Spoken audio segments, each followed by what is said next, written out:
Good morning, everyone. We'll start now. I hope you are enjoying your time at the conference.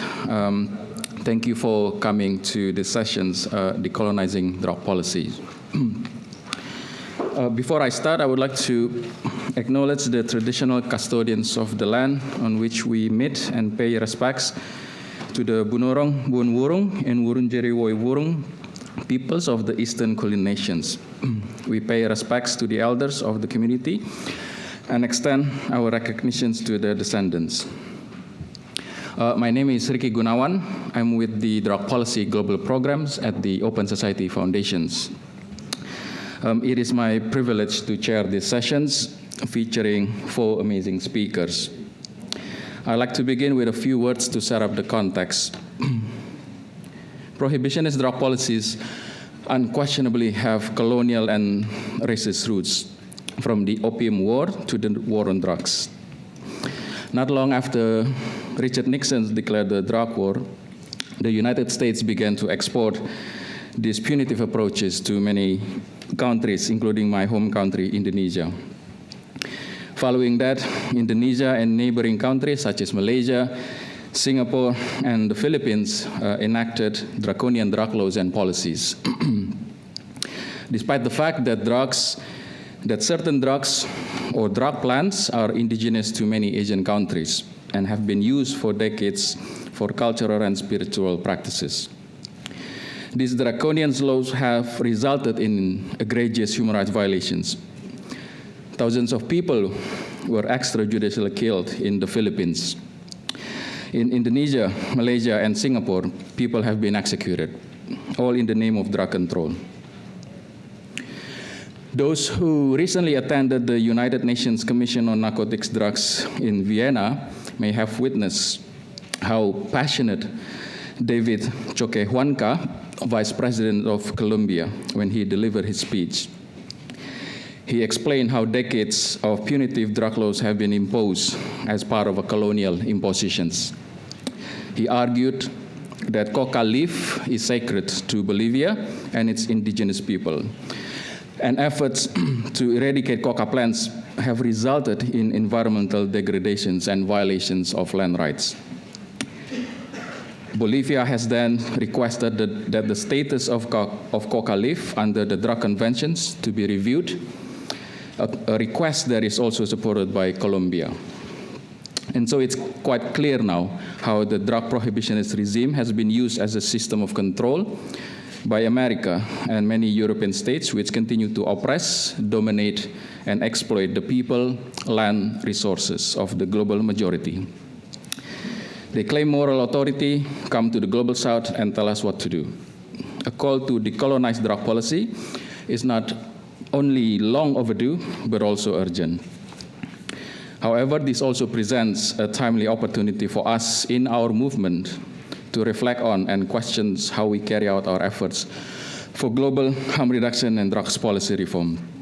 Do we still maintain power structures in which knowledge and experience of the people from the global majority have been extracted in a harmful way?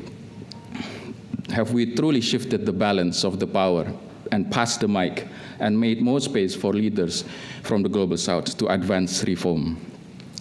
In these sessions, we will hear from 4 incredible speakers who will discuss issues related to decolonizing drug policies. We have Colleen Daniels, Christopher Abuor, Victoria Wynecoop-Abrahamson, and Shaun Shelly. Each speaker will have maximum 12 minutes for their presentations. After all panelists presented their presentations, we will have a time for Q&A. Without further ado, I will start with our first speaker, Colleen Daniels, who is the Deputy Director of the Harm Reduction International. Colleen has over 20 years of experience as a director, project manager, technical advisor in various areas, include HIV, TB, gender, human rights, harm reduction, and drug policy. Colleen, the floor is yours. Great.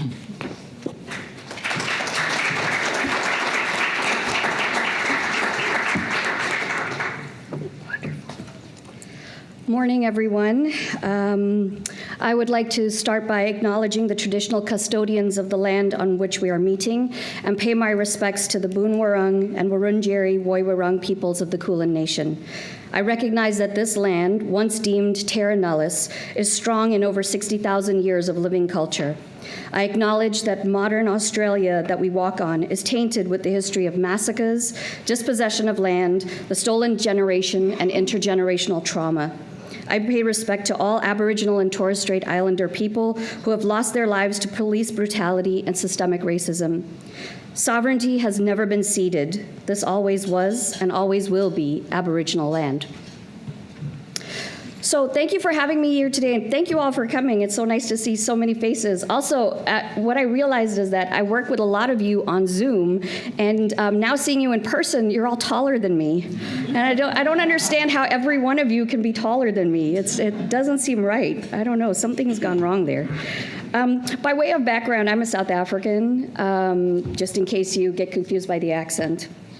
So today what I want to talk about are two areas that are interlinked in terms of oppression and that need us to be aware of and to act on. I'm going to talk about global public health and drug policy. But before we begin, a little bit of interactive questions here. So raise your hand if any of these apply to you. How many of you can go shopping alone most of the time and be assured that you will not be followed or harassed? Okay.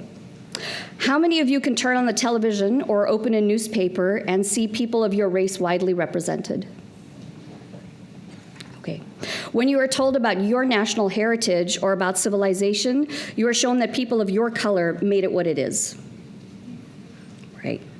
So we see a bit of general similarity, right, across who was answering. I'm sorry, I'm just going to time myself because I could talk forever. But what these are, what I was trying to get with asking you these questions is that this is actually called white privilege. And it was a term coined by Peggy McIntosh. And she said she was taught to see racism only as individual acts of meanness and not in invisible systems conferring dominance on a group of people. And so today, white people are actually really carefully taught not to recognize their white privilege. It's a little bit like men who don't recognize their privilege similar. So, global public health. I've worked in global public health, primarily infectious diseases, for 20 years, and now in harm reduction for the last 5. I always wondered, as I started working in it, like, where did this come from? How did we get the structure? Well, global health started as tropical medicine, and it was an effort to ensure that white people wouldn't die in malarial and yellow fever-ridden zones so that the governing white colonial powers' interests and resources, which included humans, could be exploited. So what's the difference between the origins of global public health and our system today? Well, nothing. Today, places that receive international aid are prioritized to receive funding based on their relative importance to groups of donors, which are largely white-led governments and foundations. Our current system makes us think that we can treat poor people in distant lands as beneficiaries of our money or targets of our interventions. It makes us see their lives as a deliverable or an outcome. So white supremacy operates in our sector. As development assistance for health has increased substantially over the last 2 decades, billions of dollars are awarded to international NGOs to improve the lives of and outcomes, health outcomes in Africa. And yes, we focus on diversity and equity, inclusion, and key informant interviews and making sure we have people at the table. But at the end of the day, what we don't talk about are how the structures and operations of our organizations are actually part of white supremacist culture. We don't talk about how white people and those who center whiteness support policies and programs that perpetuate neocolonialism. White supremacist culture is so powerful, and we are rewarded in so many ways for conforming to it that we are sometimes blind to its influence. So myself, an African woman, you get the right degree, you have the right terminology, and so you get rewarded. You get the jobs, you get promoted, and you move on, and you're able to do this work. But it is focused on white generosity and saviorism. It is a field that was born out of colonialism and white supremacy, and even today it is neither truly diverse nor truly global. Every aspect of global health is dominated by individuals and institutions in high-income countries. But it's not just in our institutions, it's in our interventions. And if you were at the plenary yesterday and today, you would have heard from Cassandra Frederick, Gideon Lasko, and James Ward about some of the ways that our interventions are actually part of a system that is of oppression. And so, one of the issues we've had is that we have health impacts of racism. More people have learned about these health impacts over the past few years, and we now have systemic reviews in the United States and Australia, for example, which found that racism was associated with poorer mental health, including depression, anxiety, psychological stress, poorer physical health, and regardless of age, sex, and birthplace or education level, it did not moderate the effects of racism on Black, Brown, and Indigenous people's health. So you can be me, Colleen Daniels, just a Black woman from South Africa, or you could be Oprah Winfrey, and the impact of racism on our bodies would be the same. Our access to services might be different, but the impact on our bodies is the same. And in global health, we see racial bias all the time. For example, in pain assessment and treatment recommendations, and false beliefs about biological differences between Black people and white people. So for example, Black Americans are systematically undertreated for pain relative to white Americans. And a 2016 study found that nearly half of first and second year medical students believed that Black people had thicker skin than white people and perceived Black people as experiencing less pain than white people. And this belief came from a 19th century experiment, which was conducted by a physician named Thomas Hamilton, who was also a slave owner. And he regularly tortured an enslaved Black man named John Brown, creating blisters all over his body in an effort to prove that Black skin was thicker than white.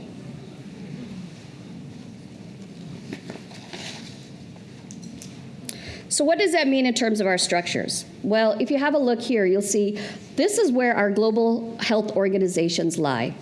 So all our interventions are in the South, but all these organizations are in the North. So you have 38% of international global health organizations in North America, 46% in Europe, and you have 7% in sub-Saharan Africa. And for every 20 global health leaders, 17 are nationals of high-income countries. 75% of governing bodies are held by nationals of high-income countries, rising to 82% in funding bodies. 51% of all board seats are held by nationals of either the United Kingdom or the United States. So only 2.5% of board seats are actually held by nationals of low and middle income countries. So if the organizations are in the North, what about the money? Well, so is the money. The National Institutes of Health, the Fogarty grants in the United States, 70% of them go to American and high-income country institutions. Welcome in the United Kingdom, their international grant portfolio, 73% of it goes to UK-based activity. Approximately 80% of USAID's contracts and grants go to American firms. And Bill and Melinda Gates, 88.4% goes to American and high-income country organizations. So not only do we have our structures in the North, our governance in the North, we also have the money in the North. And then we wonder why we never achieve any bloody target that WHO puts out. Because the North likes it like charity, philanthropy, aid, donations, development assistance, saviorism, and dependency. And a good example of this, yesterday I was in a session and a woman asked, we were talking about funding for harm reduction because there's a 95% gap in funding globally for harm reduction. We only have 5% of the money that's needed to actually do the work we're supposed to do. And she said, well, why don't we go to the World Bank or Development Bank? Well, because that's also a white supremacist structure. Because the World Bank, they're very clever. They insist that countries take out loans in US dollars, which means that countries are enslaved to debt continuously. Because if you're a country that has to pay 51 cents of every dollar that you have to debt repayment, you're never going to come out of that. If any of you have ever had a credit card as a teenager going into university and you thought you had money and then realized, oh shit, I gotta pay this back, and you didn't realize that, that's what this is, right? United States has trillions of dollars of debt, and they keep raising the debt level because they never have to pay it back because it's in US dollars. But the global South, we want it as human rights, we want equity and social justice, we want reparations, we want autonomy and respect, and self-determination and self-sustenance. So now that's one part of our world, right? So global public health, this is where harm reduction sits. So we've got a system already that doesn't work for most people who use drugs, and it certainly does not work for Black, Brown, and Indigenous people around the world. And then we come to drug policy. Because anti-Blackness has seeped into every aspect of our lives. It's in our laws, our policies, our structures, including drug policy. And you would have heard this morning from James Ward, the example of Australia and the effects it has on Aboriginal and Torres Strait Islanders. And Ricky mentioned it in his opening remarks, the use of drug control by states in Europe and America to advance and sustain the systemic exploitation of people, land, resources, and racialized hierarchies, which were established under colonial control and continue to dominate today. So globally, Black, Brown, and Indigenous people are disproportionately targeted for law enforcement. You all know this. If you are a Black, Brown, or Indigenous person in this room, you've experienced this. And we face discrimination across the legal system. And I've actually seen these pathway to prison infographics, for example, in the United States, where it shows young Black men and the path that they're forced into, which actually leads to incarceration. So we all know that psychoactive substances were among the commodities that colonial powers traded and consumed. So not only did they trade and consume sugar, tobacco, but also cannabis, opium, cocaine. And in the 19th century, the Dutch planted coca plantations in Java, which is now Indonesia. And the British interest in the opium trade was so great that it actually launched wars against other countries. They launched a war against the Qing dynasty in China for the right to sell the opium it was producing in what was known as the East Indies. So, and then not that long ago, I mean, in between that war and what was going on, 66 years later, we have the Single Convention on Narcotic Drugs, which was adopted in 1961.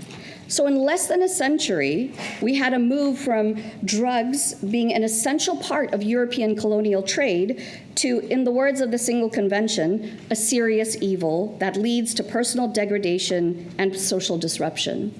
Now, I worked in the UN system for many, many years. There's no other convention that talks about evil, right? So they've put in a moral judgment. In every other convention, it's based in evidence and fact. This one is not. And so how did this come about? Well, the rise of the United States as a colonial power in the early 20th century, as Ricky mentioned, was crucial to this transition. In the 1800s and early 1900s, the United States and the United Kingdom went to war to protect their drug markets, until American imperialism dictated that people in their newly acquired colonies needed to be controlled. So they criminalized drugs, for example, in the Philippines, in Panama, where they were building the canal. And so within 100 years, drugs went from being protected as a means of income to the West to being criminalized so that people could be controlled. Because you can't get people to work if they're actually living a happy life. So from its origins in the late 19th century until today, drug policy has been an instrument of repression, oppression that is inextricably tied to racism and xenophobia. In 1994, John Ehrlichman, who was a former assistant for domestic affairs under the Nixon administration, vividly described the opportunism that Nixon and the administration utilized on their new war on drugs. He said, "The Nixon campaign in 1968 had two enemies, the anti-war left and Black people. because of the civil rights movement. So we knew we couldn't make it illegal to be either against the war or black, but by getting the public to associate what they called the hippies with marijuana and black people with heroin, it then allowed them to criminalize both heavily, and they could disrupt those communities. They could arrest their leaders, raid their homes, break up their meetings, and vilify them night after night on the evening news. Did they know they were lying? He said, of course we did. Of course we did. So our current global drug policy structure is based on oppression, subjugation, and aggression. And so at Harm Reduction International, we've been thinking about how we can actually do something about it. I started with the organization in January of 2020, and after the murder of George Floyd, we took a look at us, our organization, and what we needed to do to change. We implemented an anti-racist pledge, which is implemented at every level of our work, personally, individually, and organizationally. And then when it came to what we can actually do about drug policy, we thought these are the 3 areas that need to be worked on. And you all would agree with this. Decriminalize drugs and their use. Seems like a no-brainer, right? End mass incarceration of people who use drugs. There's absolutely no reason for us to have prisons that are overflowing, where people actually acquire disease, where their health disintegrates. There's absolutely no reason for us to continue to invest in a system that gives us nothing back. And we need to divest and invest, which means looking at where the money is going in our countries, looking at how much a country is spending on law enforcement and punitive approaches versus harm reduction or social welfare, and being able to use that evidence to then advocate for change, divesting from punitive law enforcement and investing in public health and harm reduction, for example. So what does that mean for you as an individual? Well, I actually love this graph because this is the journey that I think all of us need to be able to take. We have, and you will hear I hear from white people all the time, I'm an ally. And I'm like, great, that means you just tweeted Black Lives Matter, right? You didn't actually you didn't do anything. You didn't take action. You didn't allow a power sharing to occur, because that's what we need to do. So I urge you all to move away from just being an ally. Become an active ally. And what does it mean to be an ally? So a good example is allyship is donations of COVID vaccines to the South. But being a co-conspirator or co-liberator means that we give the manufacturing technology and patents to the South so that they can manufacture their own vaccines. And that's the difference, right? And so that's where we need to be able to move forward. So it's about sharing power. And I did do, what is it called? TED Talk, thank you, TEDx Talk. And I did have a person come up to me after and say, look, I'm a white woman, I'm a head of this organization, we work with vulnerable women around the world, and we're based in Geneva. And she said, so do you expect me to give up my job? I said, yes. In 3 to 5 years, you should either get a co-executive director who is from the South, or move the organization to the South, or change the way you're operating. Right? That's what we mean when we're talking about being a co-conspirator. That's what active allyship is. It is not about keeping it for ourselves all the time. And I include myself because, I was born in a slum in South Africa, but I live in London. So I'm in a place of privilege. I have access to donors. I'm in a place of privilege. And what it means is, when we look at and we're getting amazing research here, right? We are finding out about so many articles that have been published and beautiful research that's been done. But one of the issues I have with that is when in the North, we will fund research from the South, and then we will rape them for the data, put our names on it, and say it was our paper. And all we did was collate. We didn't come up with the original data. We certainly didn't do an analysis of it because we have no country context, and so that's an issue. Technical assistance, another issue. It all comes from the North. It is impossible to do technical assistance when your expert has only lived in Kenya 3 months out of their entire life. That is not expertise. And so we need to be willing to give up our position in places so that a Kenyan can deliver that technical assistance, or South African can deliver that technical assistance in Kenya, right? It's about moving it so that it's about regional expertise, it's about local expertise. And we talk about capacity building ad nauseum, but we don't actually mean it. Because if capacity building worked in the last 50 years of World Health Organization targets, we would have achieved those.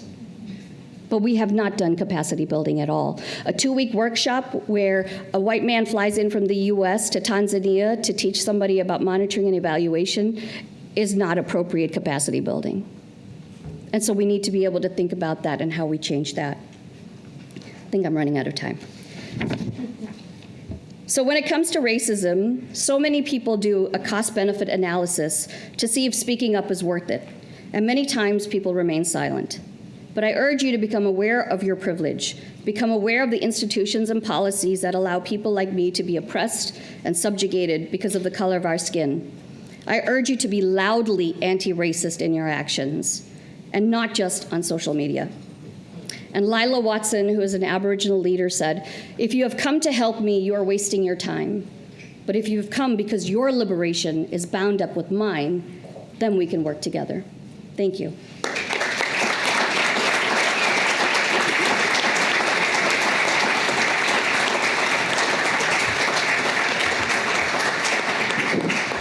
Thank you, Colleen, for that amazing presentations describing the nexus, racisms, colonialisms, global health and drugs policy. Your presentations serve as an important reminder for, I think, all of us in the room to continue interrogate our bias and privileges, and as well as systems and structures in which we operate. I'd like to invite our next speaker, Christopher Abuor, a human rights activist and drug policy advocate with over 20 years of experience. He's the founder of Focal Kenya, and now he's with Kuza Trust, championing just narrative about drug use in Kenya and in East Africa. Christopher, it's yours.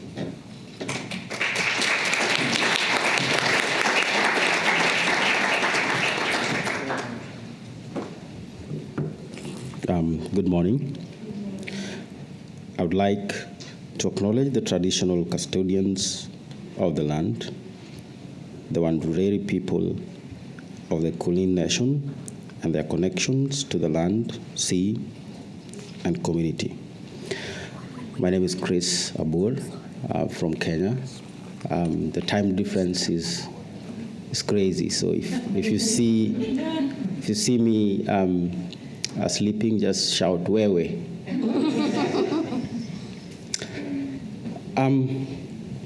In 2019, our parliament embarked on amending the narcotics and psychotropic law. And the narcotics and psychotropic substance law was actually done in 1994. So this is coming almost 30 years of existence of this law. And unfortunately, the focus was to make the law more punitive to an extent that it does not distinguish between a user, a trafficker, and this was really sad because it was not founded on any evidence. It was furthering the colonial legacy of control and oppression.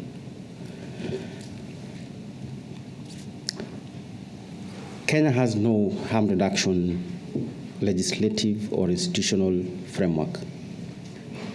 Most of the work that is done is based on goodwill of,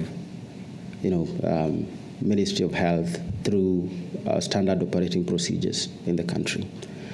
Majority of harm reduction services are run on donor goodwill.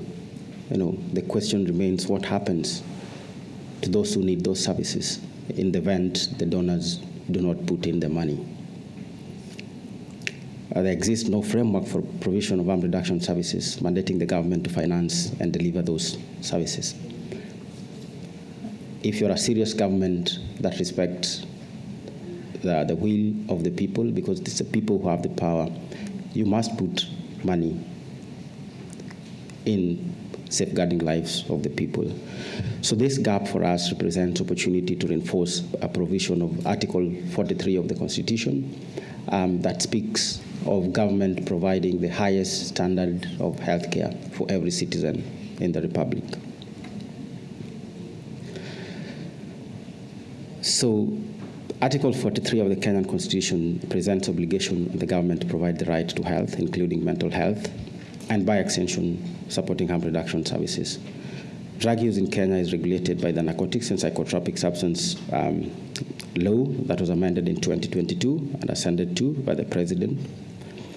Section 3, if you read through to Section 5 of that Act, it criminalizes possession of narcotic substance, and you can be sentenced to jail for trafficking if you're found with a small portion of drug. 1 stick of cannabis or 2, you'll be sent in for trafficking. So it is at the discretion of the prosecution to decide which way it goes, and that is not right.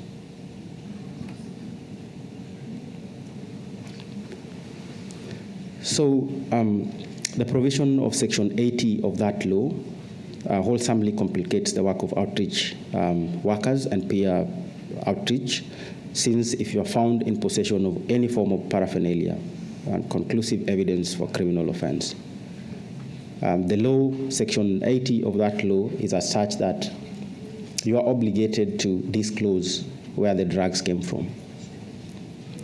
So if you're found with a paraphernalia, it is not the drug itself, but the police will use it to harass you. The police will use it to extort you.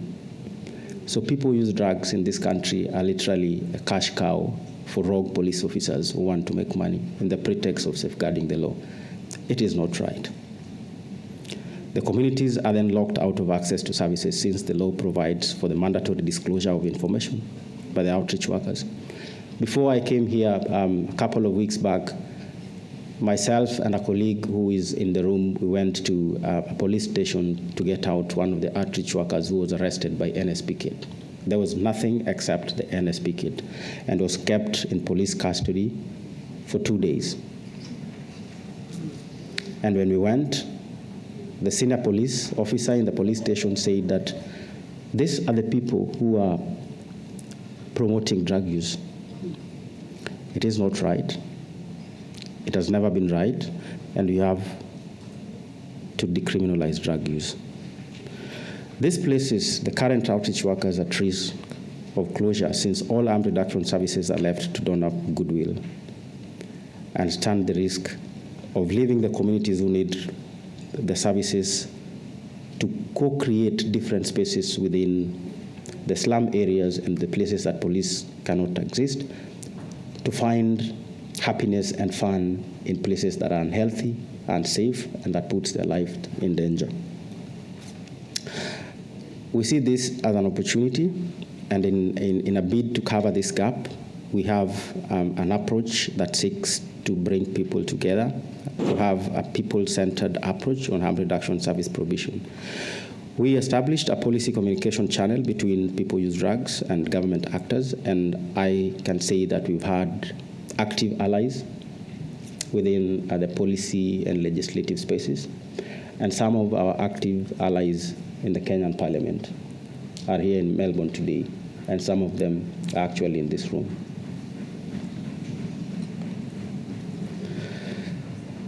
This framework, we seek to entrench the provision of harm reduction services in public health framework in Kenya.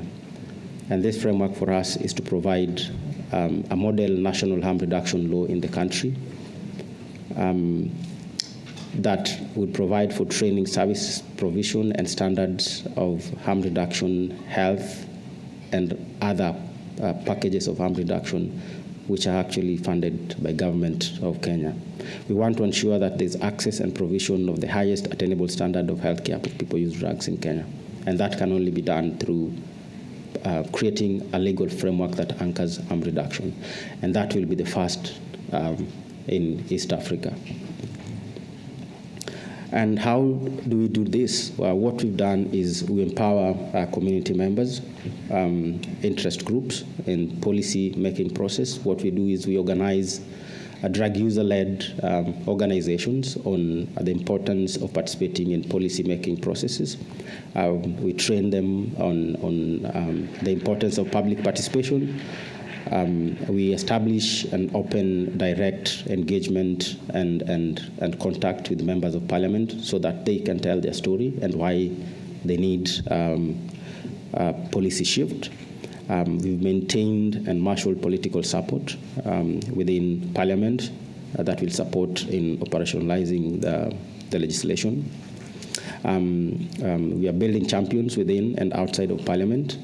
We are building local evidence to support our work, and we are putting the community at the forefront to control the narrative. In controlling the narrative, we believed in a just narrative that gives the community power and not tokenism of saving the community. So, in the backdrop of a topic that has been frowned upon as a negative social issue in our country, we have been able to build political allies and champions who are in the room. We are slowly gaining traction on human-centered approach to harm reduction. We are seeking protection of people who use drugs, from the penal view of war on drugs to a wholesome public health and human rights conversation. We are still far away from what needs to happen, but we want to shift the conversation from helplessness, hopelessness, into the mainstream human rights conversation where we are talking about the wholesome person, what they need as a human being, and not the services they need just because they're using drugs. In conclusion, we need to build more evidence research, as Colleen alluded to. We need information that will place harm reduction as a key approach to protect the health rights of the people who use drugs. We are building spaces that will expose policymakers to harm reduction, human rights conversations that builds solidarity across intersectional spaces. We are building and sustaining momentum on legislation. All of you are aware that a couple of weeks or months back, there was an anti-LGBTIQ law that was passed in East Africa, Uganda, and a similar conversation has kicked off in Kenya. So all the spaces are threatened, and all the rights are threatened, and all the people need to come out, and that is what we call solidarity for us. We are emphasizing on solidarity in harm reduction and human rights work because we need to stand up with other peers, not because what they're doing or what they are asking for is best for us, but because they're human beings and what they're asking for is right for them. Thank you very much.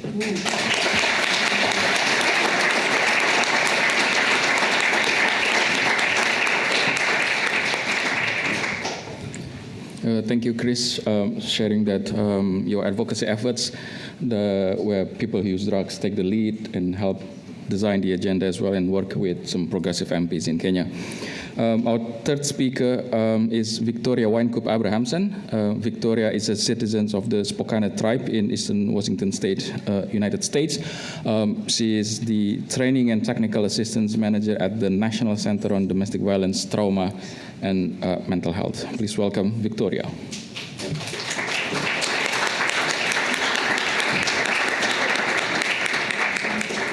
All right, so good day, everyone. I'm really excited to be here, and I'm excited to share my presentation with you all. So my focus is on indigenizing harm reduction at the intersections of domestic violence, mental health, and substance use. And as noted, I am from the Spokane tribe with kinship from the Coeur d'Alene tribe, the Colvilles, as well as I think several others that I can't remember right now, but I have a big family.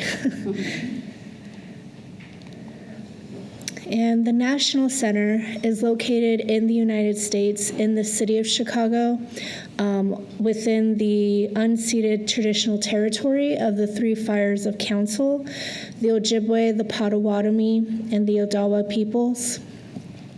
And the center is a special resource center that is dedicated to addressing the intersections of domestic violence, trauma, mental health, and substance use. So I want to begin by discussing how connection and belonging within ourselves and within our indigenous communities has been disrupted by colonization. In order to remove these continued colonial practices, we need to understand the intent behind them and how this has fed into severed relationships. In this image, we have an inner circle and an outer circle that represent self and the identities that we hold within ourselves, as well as our communities and our connections with trusted others. The arrows cutting through the circles represent the experiences that are disconnecting or disruptive to feeling safe, welcome, and part of a community. And when we look specifically at Indigenous communities, historical and intergenerational trauma is highly pervasive due to the disruptive practices such as land removal, boarding schools, forced sterilization, and violence against Indigenous women and Two-Spirit relatives.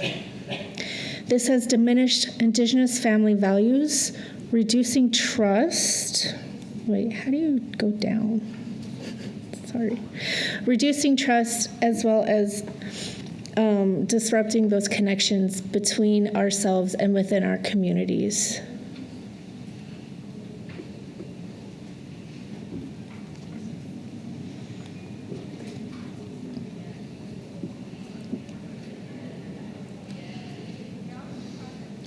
So why the intersections of domestic violence, mental health, and substance use? When partners who are abusive threaten to expose survivors' vulnerabilities, particularly those related to mental health and substance use, survivors may hesitate to share these experiences because they are afraid of being excluded from services and to be stigmatized by their family members or the community as a whole. Substance use among Indigenous women and Two-Spirit relatives is often associated as unhealthy coping, which is not accurate. Unhealthy coping response or unhealthy coping strategies. And through a colonized perspective, this is viewed as a social problem that needs professional intervention.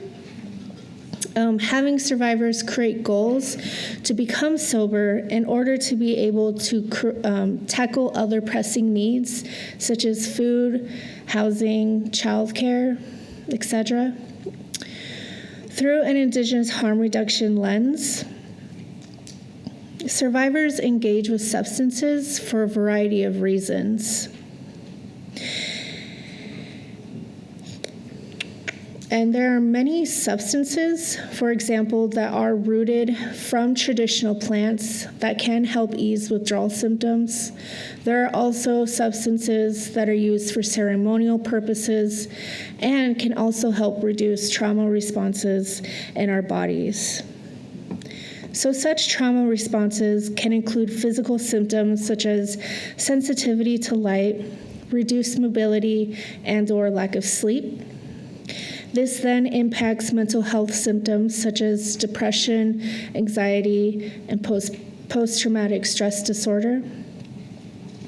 And what I want to emphasize about mental health and Indigenous survivors is the impact of accessing mental health and behavioral health services, especially when a colonized white lens perspective is at the center of treatment.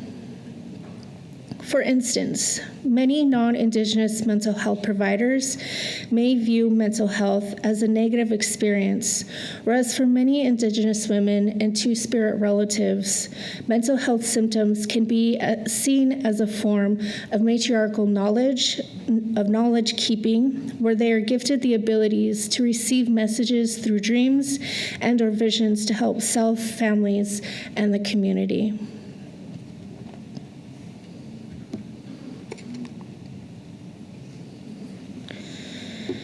So while Indigenous harm reduction seeks to reclaim traditional values, mental health and substance use can still be used as a method of power and control within intimate partner relationships. For example, with mental health coercion, the partner who is abusive can use the diagnosis of a mental health experience of a survivor against them, attempting to reduce their credibility with others or through various systems. They can also use it to control medication, especially if they are experiencing either major depressive disorder, bipolar, or schizophrenia, and even control their access to services, and potentially even have them involuntarily admitted into treatment services too.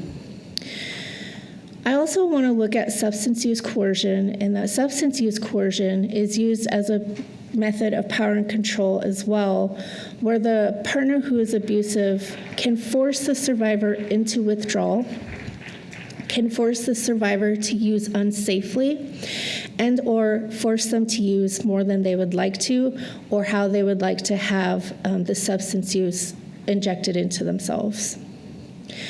Other ways that are connected with both mental health and substance use coercion is the ability to stalk the survivor to their appointments, especially if they're required to attend at certain times of the day throughout the week. And it makes it really difficult to be able to access these services and feel safe while doing so. There's also the potential of substance use history of survivors to be used and discredited against them too.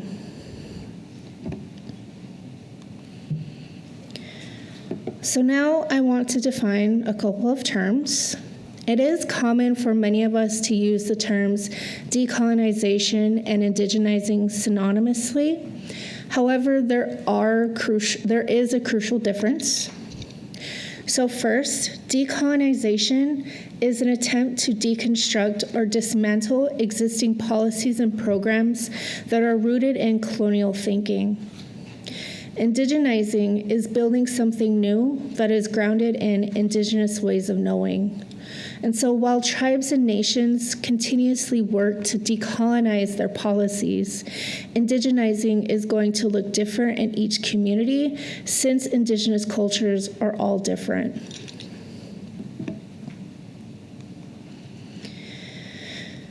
And since each community is going to indigenize differently, it is difficult to create blueprints for tribes to follow since it may not always fit their ways of thinking.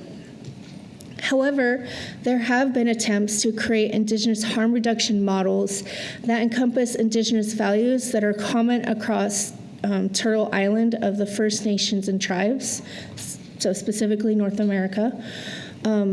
So this specific model comes from the Native Youth Sexual Health Network, and they created the 4 Fire model. And this Native Youth Sexual Health Network, they are located in what is now colonially thought of as Canada. I just can't remember the specific territory at the moment in that area. And in their model, they strive to disrupt colonial practices present in white-centered harm reduction by reimagining harm reduction outside of urban centers and within rural and remote communities that focus on cultural safety, reclamation, self-determination, and sovereignty.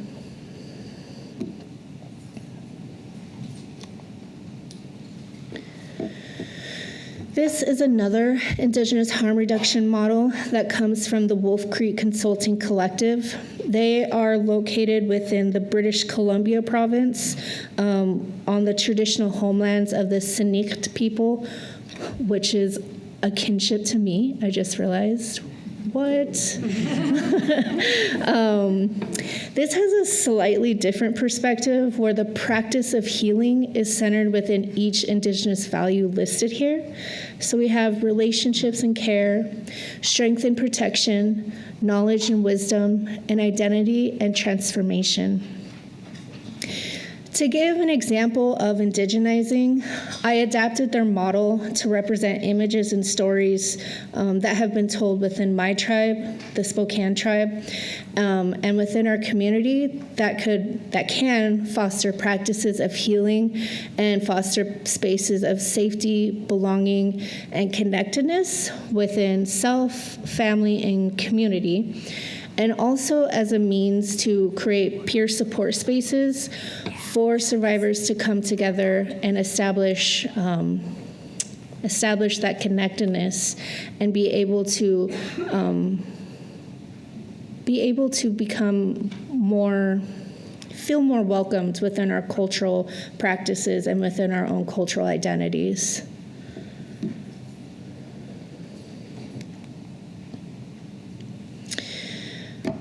So these are all of my images from my community. In the top left-hand corner, that's me as a baby. And I wanted to use this image because I think it's a great representation of historical trauma and intergenerational trauma of domestic violence, mental health, and substance use, and understanding that we have the ability to use our resources and our cultural practices to be able to overcome colonization and the products of colonization. And I also use this photo because 3 of the people surrounding me are my cousins, and they each come from a different aunt and uncle. And I thought this image was very powerful because the girl that has her mouth wide open looking directly at me is my cousin who has recently passed due to substance use and domestic violence. And so I just want to use this moment to acknowledge her presence here with me, and that she is helping me get through not only this presentation, but my career as a domestic violence advocate. So I miss her very much. Overall, in order for both of these models to be effective, it is important to meet the survivors where they are at the intersections of domestic violence, mental health, and substance use, because these systems are often siloed and pathologizes the survivors' experiences. And I want to move Indigenous harm reduction beyond conversations of decolonization and use the models to help strengthen interconnectedness and belonging between these intersections so that Indigenous harm reduction is Indigenous-led and survivor-centered in each community. And so, in conclusion, here are additional resources that you can review from our organization that look at the intersections of survivors with lived experiences of mental health and substance use. And those are our social media handle stuff you can follow. So, thank you.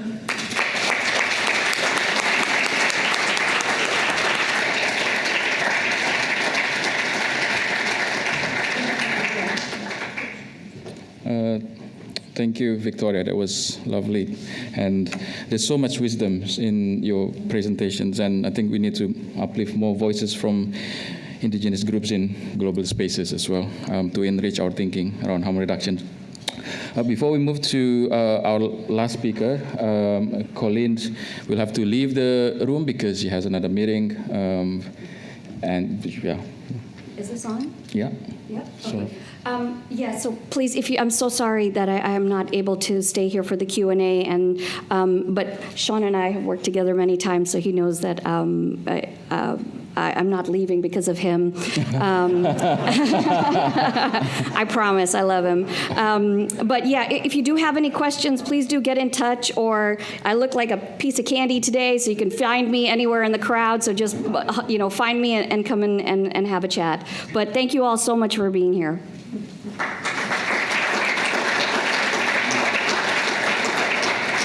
all right. Our final speaker, Shaun, founder of South African Drug Policy, also works at TB HIV Care. He brings years of academic, programmatic research and live experience into the table, and has published more than 30 peer-reviewed articles and book chapters. Welcome.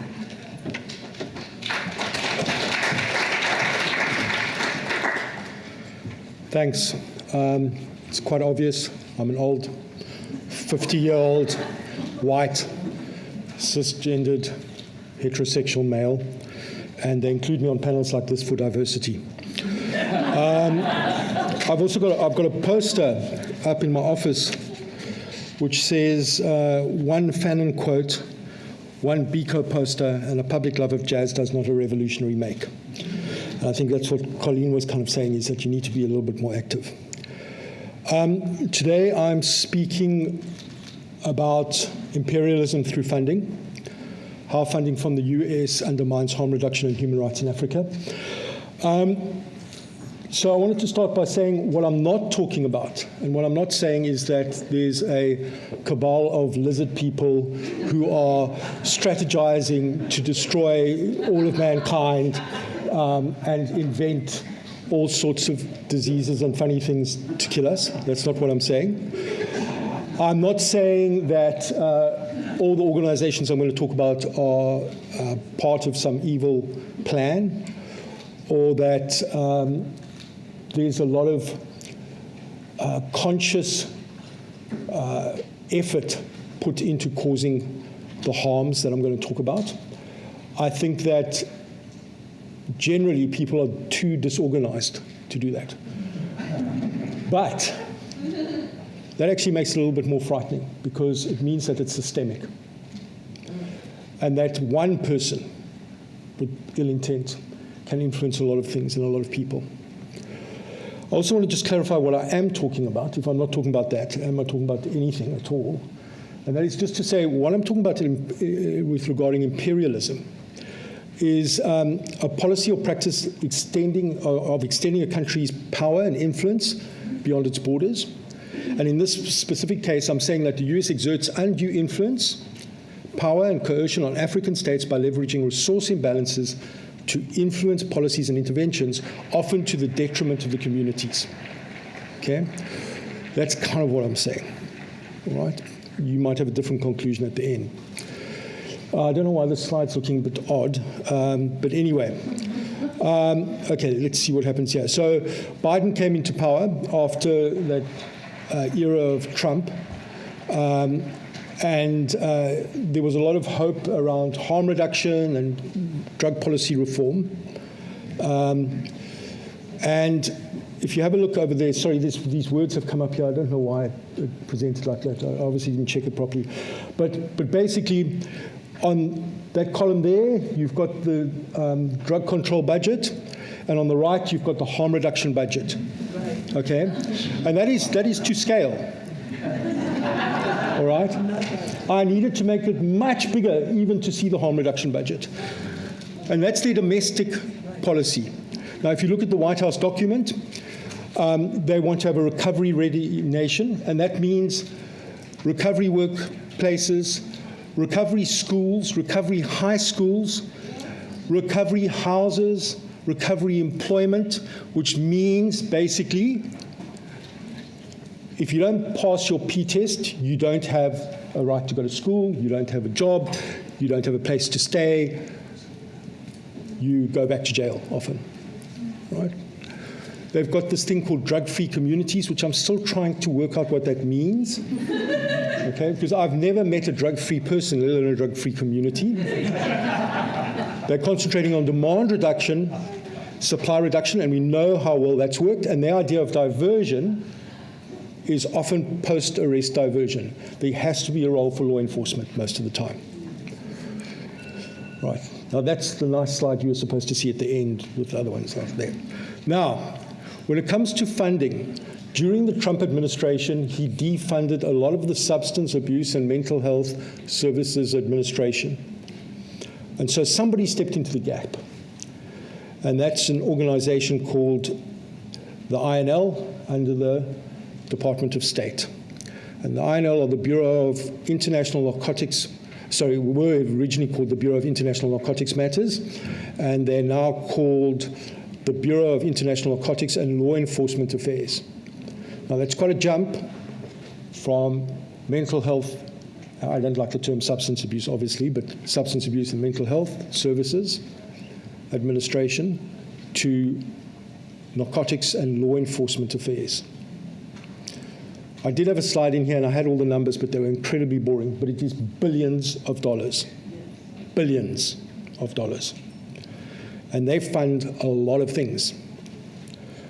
And if we want to talk a little bit about imperialism, one picture tells us all. This is where they have influence around the world, where their offices are. And along with them comes the DEA, the Drug Enforcement Agency. And the mission of the Drug Enforcement Agency is to enforce controlled substance laws and regulations of the United States in other countries. No shame. And here are their offices in Africa. And that isn't some radical, for lack of a better term, just so we can frame a terrorist group down there. That's actually the DEA themselves, which actually probably could be considered a bit of a terrorist group in some areas as well. One of the domestic policies within the United States is closer cooperation between health and law enforcement. What that means is more rights for the DEA to come to your office if you are providing OST, and subpoena, not even subpoena, just have a look at all your records, see who's coming there. We then have organizations with these really weird acronyms. And the mission of CADCA is to strengthen the capacity of community coalitions to create and maintain safe, healthy, and drug-free communities globally. I don't know who gave them that mandate. The one below is the International Consortium of Universities for Drug Demand Reduction. And then, of course, we have the National Institute on Drug Abuse, who Alan Leshner, their previous head before Nora Volker, used to claim funded 90% of all the research into scheduled drugs in the world. And Nora Volker admitted in her recent interview with Ethan Nadelman, which is probably about 2 years ago now, actually, it's not so recent anymore, she admitted that they cannot research drugs that are Schedule 1 and find any positive and report any positive outcomes on them. It's against the regulations. You just cannot do it. So we are automatically buying into a set of research, and this is where it starts sounding lizard people-ish, where I have a big problem with the term evidence-based, because what evidence are you talking about? We should be talking about evidence-informed, as long as we're looking at the right evidence and a broader scope of evidence. Now, one of the reasons why this is particularly interesting to me, this topic, now you can see there's this cascade of funding. All right, all these organizations are funded out of the US Department of State.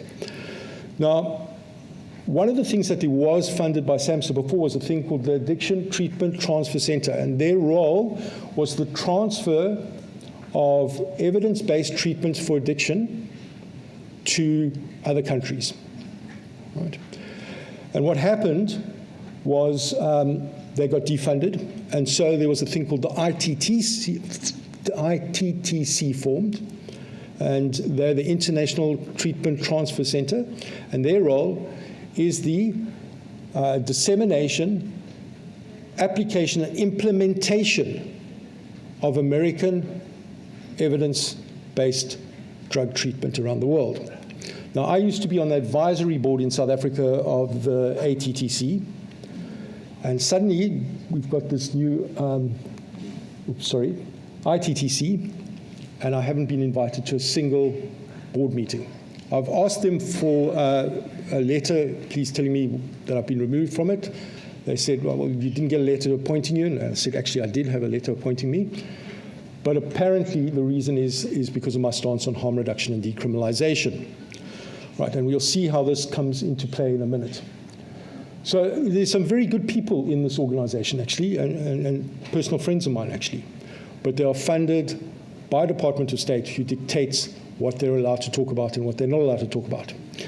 Then we've got another organization, which there might be members of it in this room, actually, the International Society of Substance Use Professionals.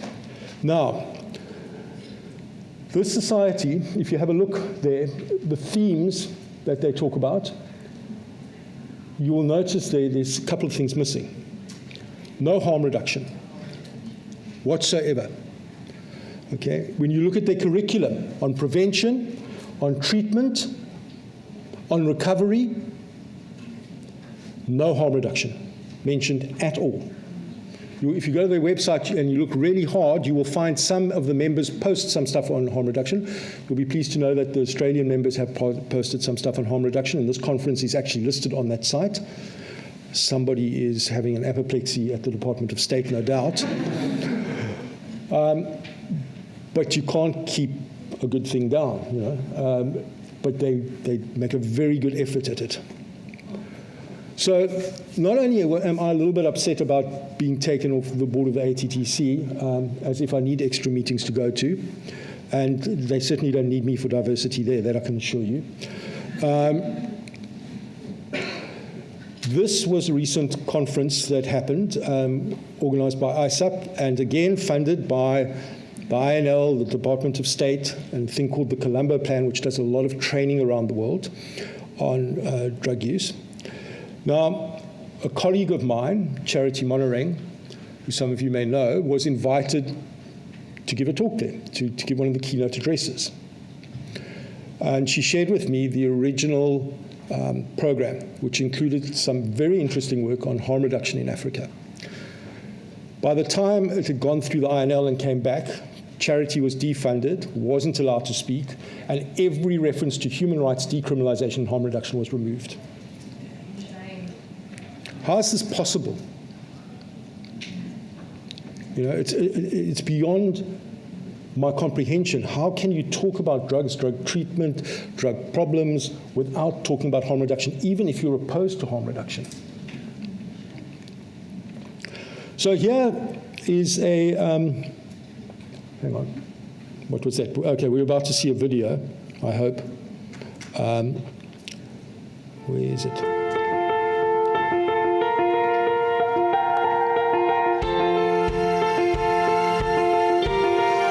This is on their website, by the way.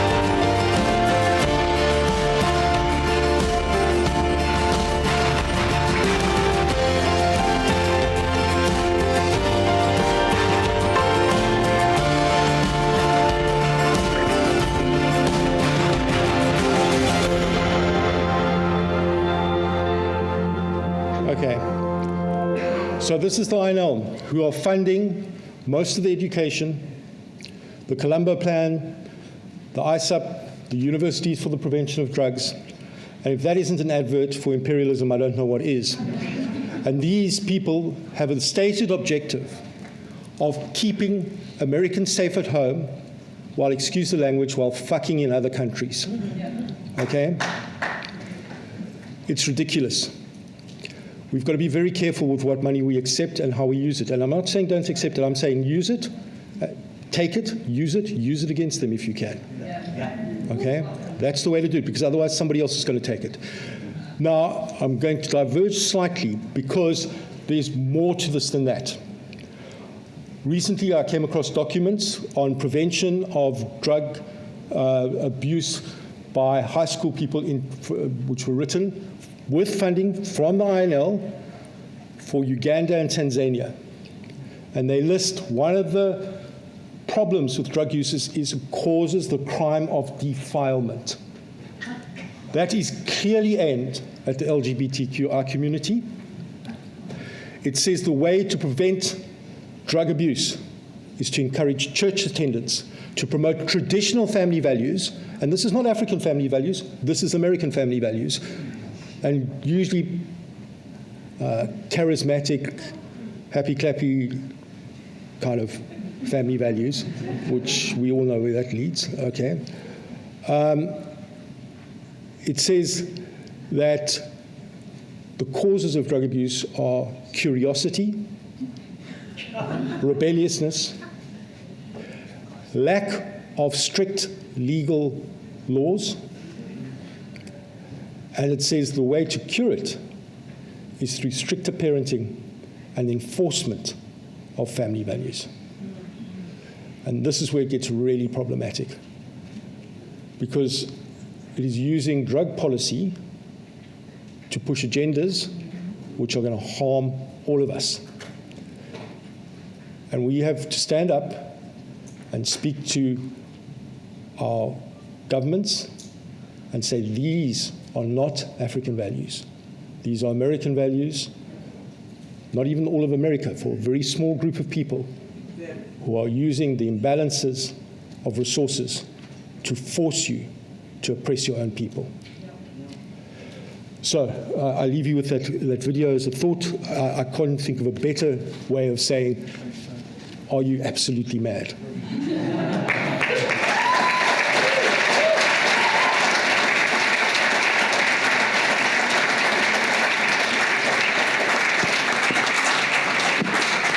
Thank you. Thank you, Shaun, for that, highlighting the U.S. imperialist funding promoting global drug prohibitionists. So we have 15 minutes, more or less, for Q&A. So I would welcome any questions from the audience. Please identify your name and your organizations. So the floor is yours if you have any questions or comments. Yeah, the gentleman in the middle here, could you please bring the mic?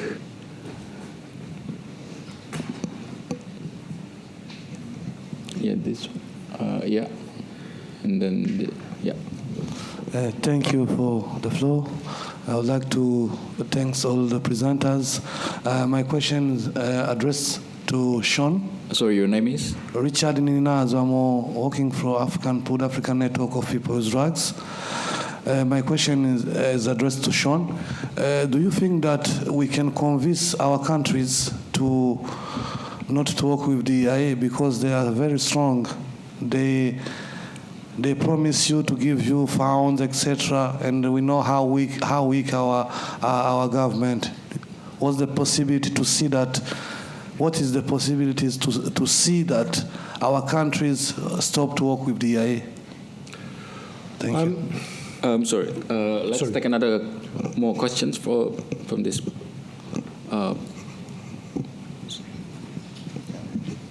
Hi, I'm Lee Hertel from the U.S.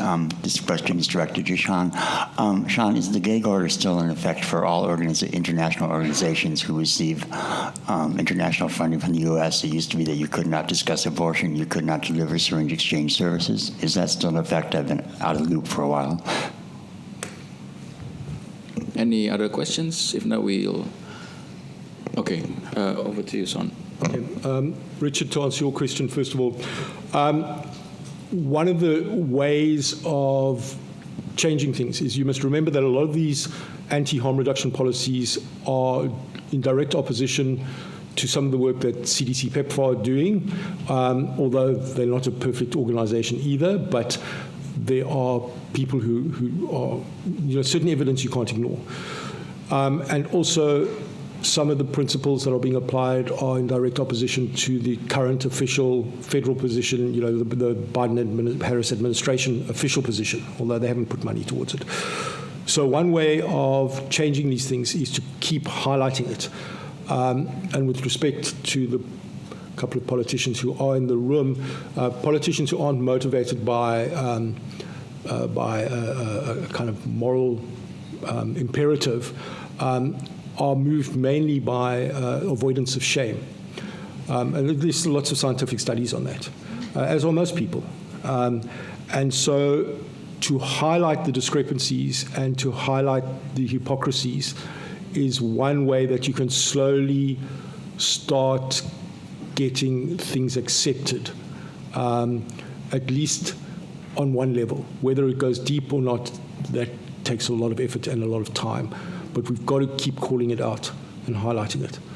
And Lee, to answer your question, I for a long time, I've never taken funding from CDC because of the gag order. I've been offered funding from them many times. And there's talk of it being relaxed and that. And the one organization that I work for, they've got funding from CDC because, frankly, somebody else is going to take the funding. Take the funding, do the work you can. But I've positioned myself in such a way that I can talk about decrim and that. And they've said to me, we're happy for you to do that, the local people, but if you are going to speak at a CDC event, please don't scream about decrim. And I said, well, okay, I'm not paid by you, so I can talk about what I like. Unfortunately, I missed an opportunity at the COP23 global plenary where the question they asked me, I had a spot in the global plenary, 7 minutes to answer the question, how can CDC PEPFAR remove barriers to harm reduction and human rights services among key populations? And my answer was going to be, you can stop the INL and you can stop the Department of State. Unfortunately, I was hospitalized with a kidney stone that morning, so I couldn't talk. I don't know. I wish I could have said that, but anyway, I would have liked to have seen the reaction. I wouldn't have been invited back, but that's okay. I agree with what you said about calling them out. I've always thought that, my experience has been when I tell people I'm an activist and an advocate, they're always like, wow, that's great, that's excellent, we need people like you, until the day arrives when it's like, whoa, don't point that shit at me. And that should be inevitable for all of us in this room. Piss off whoever. I mean, if they don't like it, then you need to change. I'm not going to change. I'm doing my job. You are not. Okay, thank you. Any other questions? Okay, I'll use. Okay. Yes. Yeah, go ahead. Oh, look, I just had a question about indigenisation of drug policy and the way that we approach drug and alcohol treatment services. In that, there's much that we, in our Western approach, could probably learn from Indigenous cultures around how we metabolise guilt, shame and trauma, which is probably more likely what causes addiction than family values and parenting skills necessarily. I wonder if the panel had any comments about perhaps a few nuggets on what we could take respectfully and change the way we approach treatment. Thank you. Any other questions over that?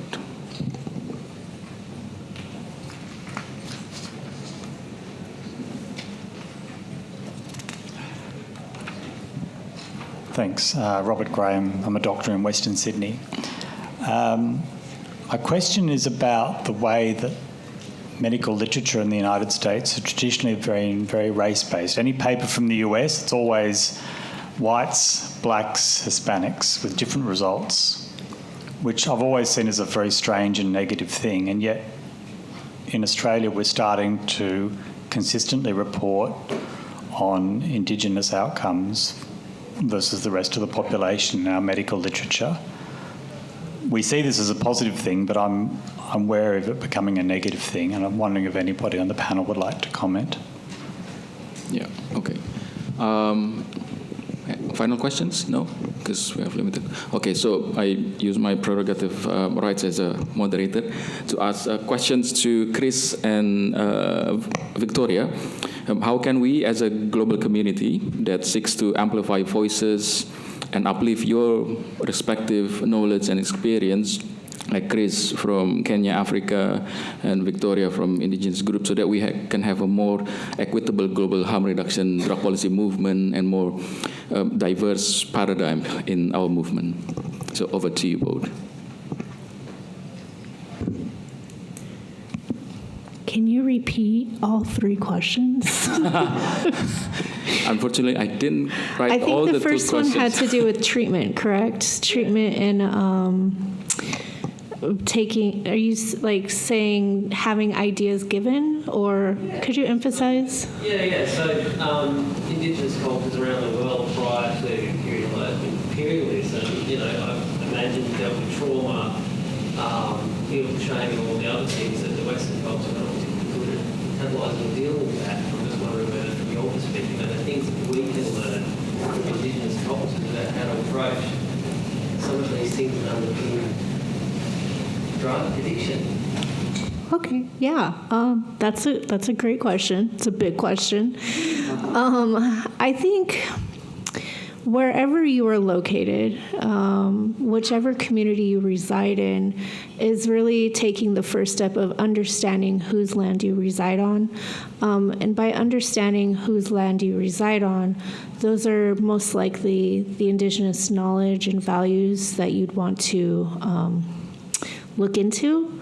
I also highly encourage that if you're looking at ways to implement or learn more about historical trauma or intergenerational trauma within your own practices, like maybe how are you recycling those oppressive policies or practices.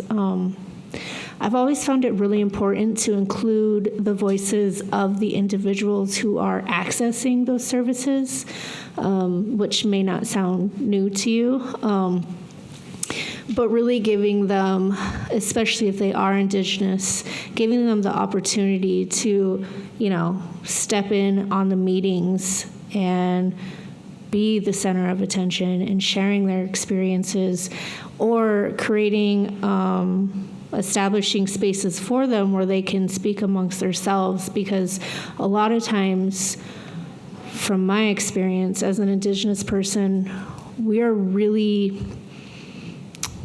not very trusting of non-Indigenous, specifically white people, and sharing our experiences and our traditional knowledge because of the way that it's been treated historically and how it's even treated today. So really building those relationships is foundational within your community, I would say, is your best first approach. So, yeah. And then someone had a question over here. Yeah, the second question. Could you please repeat the second questions again?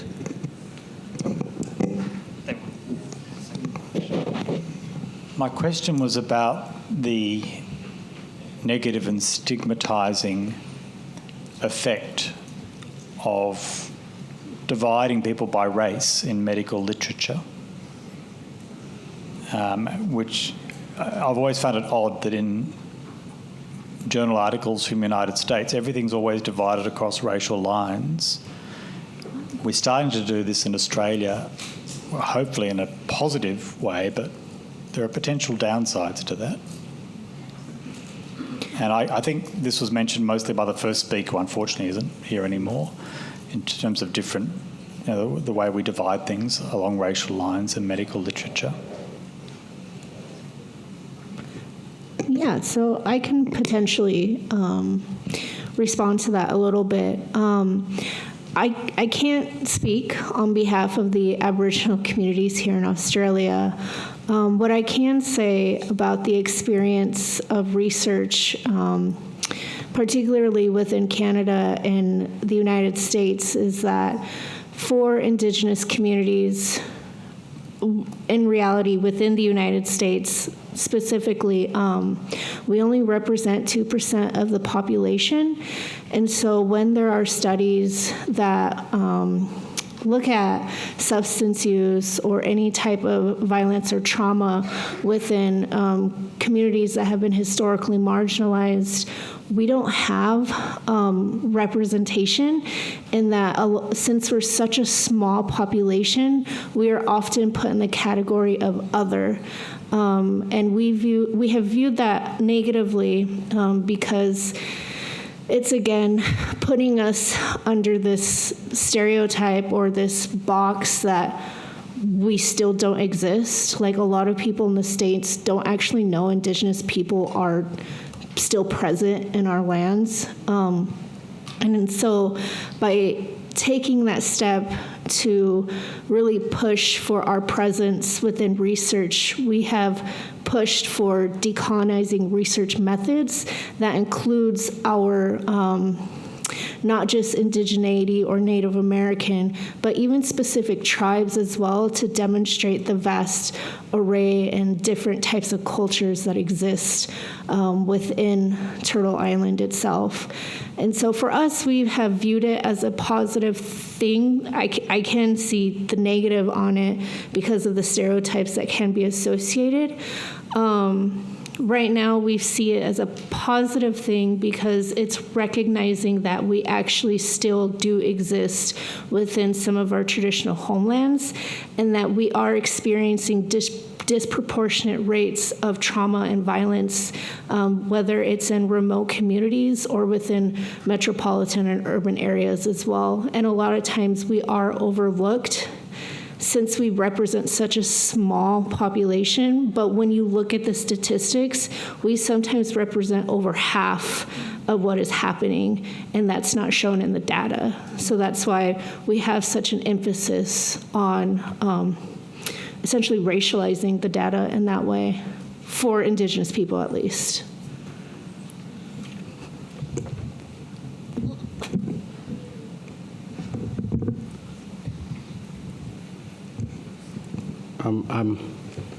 I think the best way, or possibly one of the best ways to decolonize the drug conversation in the setup of Kenya and extensively by the East Africa is to shift the narrative of harm around drug use, to shift the narrative of shame around drug use, to shift the narrative of helplessness and hopelessness, and the drug war has existed for years, and we need to start interrogating what has sustained that kind of narrative, because we cannot use the same lens to challenge the dominant narrative.